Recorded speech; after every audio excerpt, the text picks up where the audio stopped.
In the dark silence of space, a small human cargo ship floated between shattered moons and broken satellites. The pilot, known only as Rin, was tired. He had spent years flying alone, delivering supplies and avoiding war zones. He didn't care about politics, aliens, or causes. He only cared about getting paid and staying alive. But that day, something changed.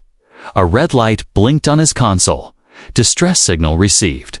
Unknown language detected. The computer said. Rin sighed, leaned back in his seat, and muttered, "Another dying alien. Not my problem."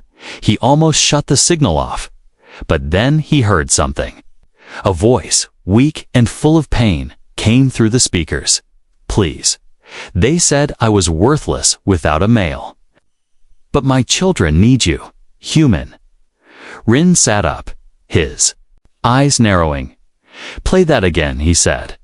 The voice repeated, slower this time, as if the woman had spoken with her last breath. "Please. My children, they need you, human." Then he heard something else, soft crying in the background. It wasn't just a voice message, it was live. The signal came from an asteroid field nearby, known for pirate activity and crashed ships. Rin cursed under his breath, but changed course. As he entered the asteroid field, sharp rocks surrounded his ship like frozen knives. He had to fly carefully, but then he saw a broken alien vessel stuck between two giant rocks. Its surface was cracked, smoke was rising, and the airlock was barely holding. He docked his ship and entered the alien craft, blaster ready. Inside, it was dark and cold.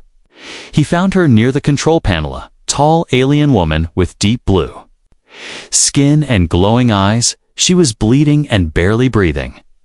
Next to her were 3 small children, no older than 5, 2 girls and 1 boy huddled together, their eyes wide and silent. Rin lowered his weapon. The woman looked at him with fading hope. "You came," she whispered. "Thank the stars. I prayed someone would come." Rin knelt beside her, confused. "Who are you?" "What happened?" he asked. "I was a royal once," she said, coughing. "But I broke the law. I loved a human soldier." "You're kind." She looked at the children, her hand trembling as she touched the boy's head. "They are our children, half human, half me. They will not survive alone." Rin shook his head. "Lady, I'm just a delivery man. I'm not a hero. You don't have to be," she said softly. "Just take them somewhere safe." "Anywhere." She handed him a metal disc, glowing faintly. "It holds their map, their future." Then her hand fell. Her breath stopped and her eyes dimmed. She was gone. The children didn't cry. They just stared at Rin, silently. He didn't know what to do. He had no experience with kids, especially not alien ones, but something in their eyes. It reminded him of a time before the war, of a friend he had lost, a soldier who once spoke of a secret love far away. Rin took a deep breath. "All right, kids, let's get out of here." He carried them one by one to his ship. As soon as they left the wreck, he pressed the airlock release, and the alien ship drifted away into the dark. Back in his cockpit, Rin set course for the nearest safe zone. The children sat quietly, holding each other.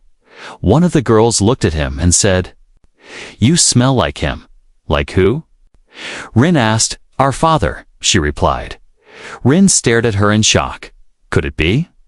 Could her father be before he could ask more? An alarm screamed on the control panel. Unidentified ships approaching. The system warned. Rin looked out the window and saw 3 dark vessels closing in fast.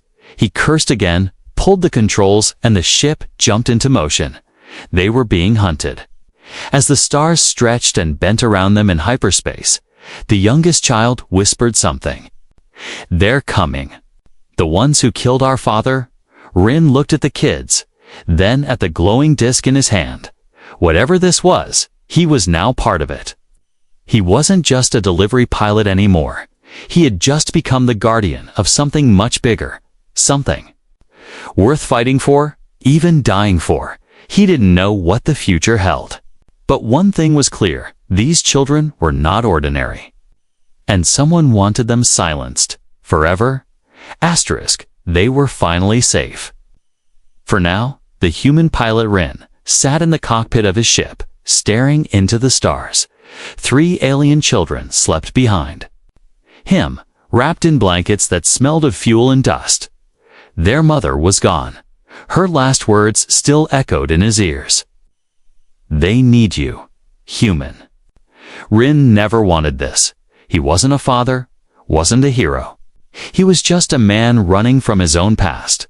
But now, the past was chasing him in a different form, 3 small lives with glowing eyes and secrets too deep to understand. He got up and walked to the back of the ship. The boy, the youngest, stirred in his sleep and mumbled something in an alien language. A soft blue light glowed under his skin. Just for a moment, it faded before Rin could react. What was that? He whispered. He scanned the boy with his wrist device. No wounds, no fever. But strange energy readings like a silent storm inside his blood. Rin stared at the screen, confused. These weren't just children. They were something else. He picked up the metal disc their mother gave him. He hadn't opened it yet, but curiosity burned in his mind. He plugged it into his ship's terminal. A hologram appeared, a map. Yes, but not of space. It showed blood, symbols, DNA, and something labeled seed code, hybrid level 7. Rin had seen that term once, years ago, during the war.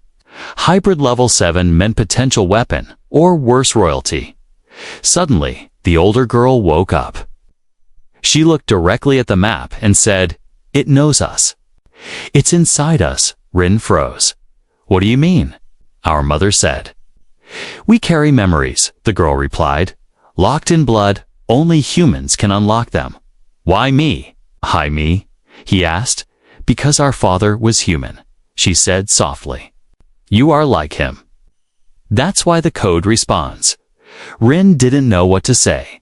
The boy and girl were not scared. Not crying, not acting like normal kids. They seemed trained, as if they knew they were different, hunted, important. The ship's sensors beeped again. Something was nearby. Hiding, Rin scanned the area. Nothing on radar. But he felt it in his gut. He powered down the ship, went dark, and whispered, "Don't make a sound." Too late. A thud hit the hull. Then another. He grabbed his blaster, eyes sharp, heart beating fast. A shadow moved outside the viewports, limb armored, fast. Then a voice came through the speaker. Deep and cold, "You have what we seek. Hand over the royal seeds, and we let you live, royal seeds." Rin whispered, confused. The girl answered, "That means us." The shadow outside cut a hole into the ship's airlock. Rin pushed the kids into a hidden compartment under the floor. "Stay there, no sound," he said. As the enemy entered, Rin fired, the flash of blaster lighting up the dark corridor. The figure was fast, but Rin got one hit, just enough to force retreat. The ship was damaged, but still flying. Rin lifted off and escaped the area, again barely surviving. When things were calm, he sat down, breathing heavy. The boy climbed up beside him and said, "You're not like Mother, but you protect like her." Rin looked at him, silent. Then the girl walked over and opened her palm. A strange glowing mark pulsed on her skin, a spiral of light that shimmered like fire. She said it would appear when we chose someone. "We trust," she said. "It chose you." Rin looked at the symbol, not understanding it, but feeling its meaning deep in his bones. This was no ordinary symbol. This was a key to something ancient, to something powerful, maybe even dangerous. The map updated on its own, showing a new location deep in a dead star system called Varnak. The girl nodded. "That's where our blood is from. That's where we must go." Rin stood up slowly, staring at the glowing disk, the hidden mark. And the strange children's fate had handed him. He wasn't ready for any of this, but he couldn't leave them. He wouldn't, as he set course for Varnak. One thought burned in his mind: if their blood held secrets. Then the galaxy was not ready for what these children truly were. And neither was he. But ready or not, he had already made his choice. He would see this through, to the very end. Rin didn't like running, but that's all he had done since meeting the children. Run from bounty hunters, from warships, from shadows that spoke in coded threats. Now he was running toward something, but he still didn't know what. The ship flew fast through empty space, deeper into the forgotten system called Varnak. Behind him, 3 enemy ships followed in silence. No lights, no signals, like hunters tracking prey in the dark. The children sat together near the engine room, quiet but wide-eyed.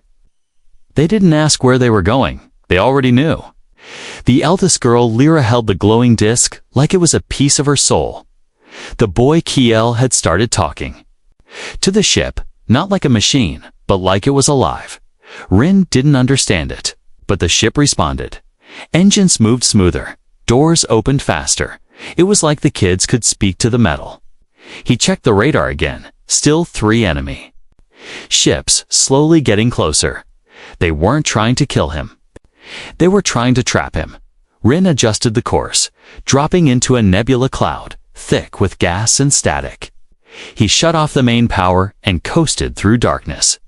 Silence wrapped the ship like a blanket. Only the soft hum of emergency power. Remain then in the dark. Lyra whispered something strange. If we die, the blood remembers. Rin turned to her. What did you say? It's what Mother told us, she said. They can kill the body. But not the code. Rin stared at her, the weight of those words sinking in. These weren't just royal kids or alien children with powers. They were carriers of something. Ancient, something that could survive death. Suddenly, red lights flashed. Boarding alert. One of the ships had launched a parasite pod. It latched onto the hull. Brace yourselves, Rin shouted. The ship shook as metal claws dug into the outside. Alarms screamed, the lights flickered. Keel stood still, eyes glowing faint blue. Then, the lights turned off completely. The enemy had cut the power. But then something strange happened. A soft hum came from Keel's chest. Lines of light ran across his arms and neck, like circuitry inside his skin. The ship's backup core rebooted by itself. Rin stared in shock. Did he just restart my ship? Before anyone could answer, the enemy drilled through the hull. Tall, armored figures stepped in silent. Masked, cold, they didn't speak. They only pointed toward the children. Rin stepped in front of them. Blaster raised. Not today, he said. But before he could fire, Lyra screamed, not in fear, but in force. A pulse of light exploded from her skin, knocking the invaders backward. Walls bent, glass cracked. Even Rin was thrown to the floor. Keel ran to his sister and held her hand. The energy calmed, fading like smoke and wind. The attackers crawled away. Dazed, confused, defeated for now, Rin stood up, shaking. You could have killed all of us. She saved us, Keel said quietly. She didn't mean to. It was the blood. Rin looked at the 2 glowing children and realized he was no longer in control. He wasn't the rescuer anymore. He was the passenger on a ship carrying living weapons, or maybe something more. The 3rd child, the quiet one. Meyer hadn't spoken a word since their mother died. But now she looked up and said one clear sentence. They killed father because he loved. Rin didn't respond. He couldn't. He returned to the cockpit and fired the engines too full. The nebula cloud opened to reveal a broken planet far ahead, floating like a scar in the stars. That was Varnak. It didn't look like hope. It looked like a grave. And yet, the children all looked forward with calm eyes, as if they had seen it before in dreams or in blood, as if their destiny was waiting on that dead world. Rin tightened his grip on the controls. Enemy ships were still behind him, now angry and loud. But something had changed. The children weren't running anymore. They were heading home. And whatever secrets were buried on Varnak, they were ready to face them, together. The planet Varnak didn't look alive. It floated in space like a cracked bone. Half covered in fire, half frozen in ice. One side burned with orange storms. Lightning dancing across endless lava fields. The other side was pure silence, frozen oceans, jagged glaciers, and dead cities buried in frost. And in the center, right where fire met ice, a massive temple stood tall like a broken crown.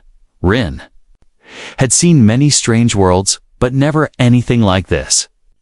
The moment they entered Varnak's orbit, the children became different, quiet, alert, as if the planet was calling to them by name. This was their capital, Lyra whispered, before. The wars, before the shame. What shame? Rin asked, guiding the ship toward the center. They called hybrids poison, she replied. So they buried everything here, even the truth. The ship landed on a black stone platform, ancient and cracked as soon as Rin opened the door. Cold wind and hot steam rushed in together. It felt like standing between two worlds that hated each other. They walked through the temple ruins. Carvings on the walls showed images of humans and aliens standing side by side. Then later panels showed war, fire, betrayal, and children with glowing skin being hunted. Myra touched one of the carvings, and it lit up with soft blue light. "The blood remembers," she said. The ground shook suddenly. A long sound echoed from deep below. Then the floor opened slowly, like it had been waiting for them. Steps led downward into warm darkness. Rin hesitated, but the children moved without fear. They entered a chamber filled with floating crystals and giant machines. Long dead but untouched by time, at the center was a metal ring, a throne, or maybe a control seat. Pulsing with weak light, Keel stepped forward, placed his hand on the seat, and the machines woke up. A voice filled the chamber, not male, not female, but powerful and old. Hybrid code recognized, royal seed confirmed. Rin stepped back, alarmed. "What is this place?" "A memory machine," Lyra answered. "Our people used it to store thought, history, pain." The crystals floated faster, glowing bright. Images appeared in the air, people arguing in high towers. Humans falling in love with aliens, a baby being hidden in a soldier's arms. Rin stared in shock. That soldier was him, or someone who looked exactly like him. The voice continued, "Genetic match detected. Partial memory link available, A." Beam of light hit Rin's chest, and suddenly he saw everything. The widow, young and strong, fighting her own people. The human soldier who loved her, who hid her children, who promised to return, but never did. Rin fell to his knees, breathing hard. He wasn't that soldier, but he was part of the same bloodline, the same story. He was chosen not by accident, but by legacy. The ground rumbled again, this time, louder, sharper. The children turned to the walls as old warning lights flickered to life. "They know we're here," Mira whispered. "The ones who erased us." Above them, in the sky, black ships began to descend. More than before, heavier, faster, angry. Rin stood, eyes burning with new purpose. "We have to get out of here," he said. "No," Keel replied. "We need to finish this." He climbed into the glowing seat, and the chamber locked around him. The crystals sank into the walls, and the machines hummed louder. The entire planet seemed to breathe again.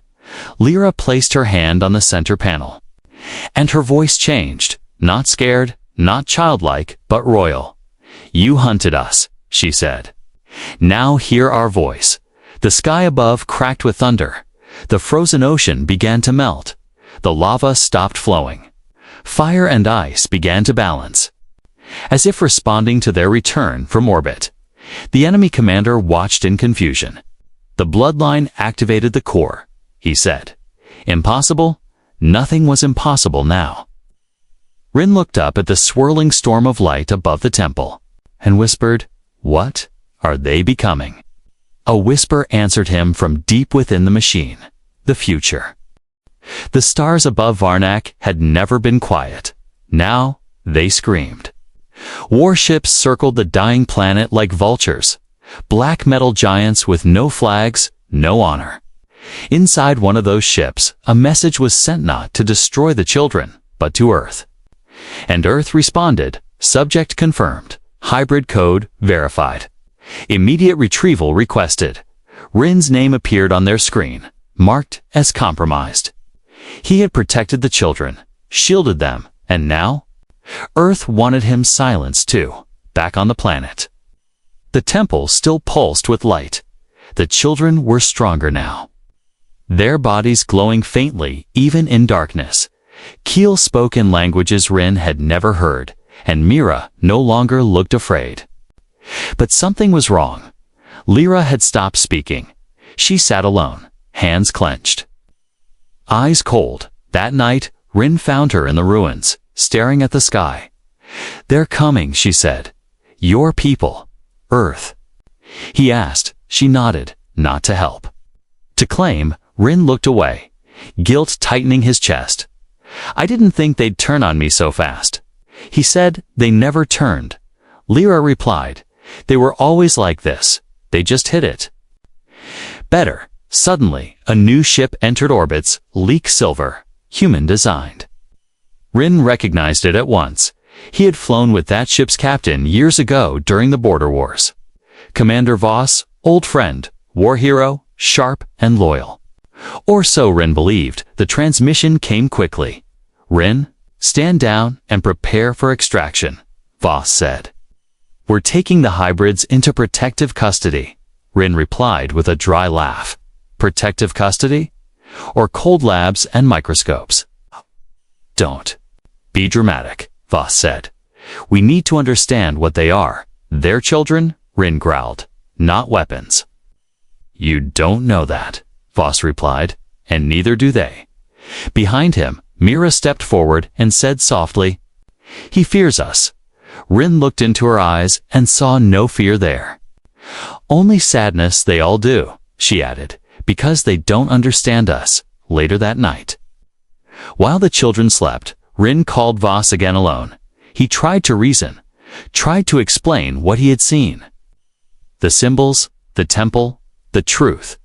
Voss listened silently, then said, "You've changed, Rin." "That's dangerous," and just like that, Earth declared him rogue. The next morning, Voss landed on Varnak, dressed in polished armor. Not like a friend, but like a judge. He walked into the temple ruins, looked at the children, and said one thing. "Stand down and surrender them." Lyra stepped forward, fire in her voice. "No." Before the standoff could explode, another voice echoed across the stone walls. Smooth, elegant, and cruel. It was Lorraine. The widow's brother, the prince. Of the lost alien bloodline, he walked with soldiers in gold armor. His eyes fixed on the children with disgust. "You would protect this filth." He said to Rin, "They carry the blood that destroyed our world." Rin aimed his blaster, touched them, and I swear, but Lorraine ignored him. My sister was weak. She betrayed her people for a human. He turned to Lyra.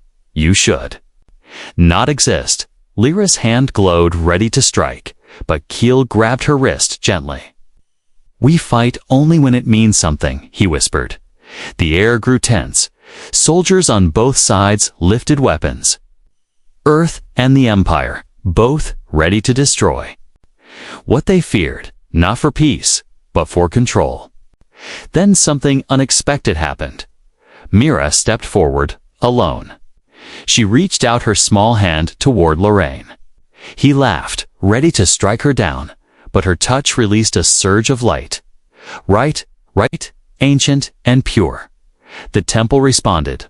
Walls shifting, energy building. The machine in the heart of the ruins spoke again. True blood has chosen peace. The blast knocked everyone to the ground, except the children and Rin. Voss stared at Myra in horror. "What are they?" Rin replied. His voice, steady, hope. "That's what they are. As soldiers fled, as ships pulled back." The children stood calm at the center of chaos. They didn't shout, they didn't run, they simply waited. Because they knew something even deeper was coming, the galaxy had seen. Their light, now the shadows would answer. The fires on Varnock were quiet now. The ruins no longer shook. The skies had cleared. But peace did not mean safety. Inside the heart of the ancient temple, the children sat around a strange box. It had risen from the ground after Mira touched the throne. Rin had never seen it before, but the children said one thing: "It's her." Last voice. The box opened without sound. A soft blue light filled the room.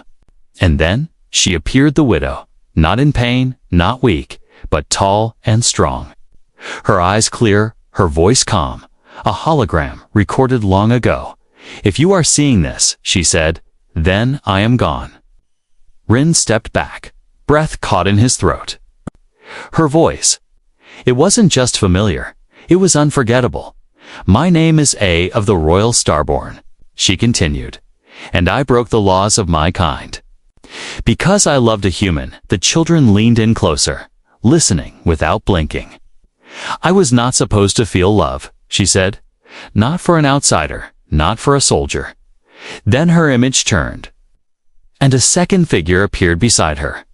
A human man, young, smiling, wearing an old Earth military jacket with a torn flag on his shoulder.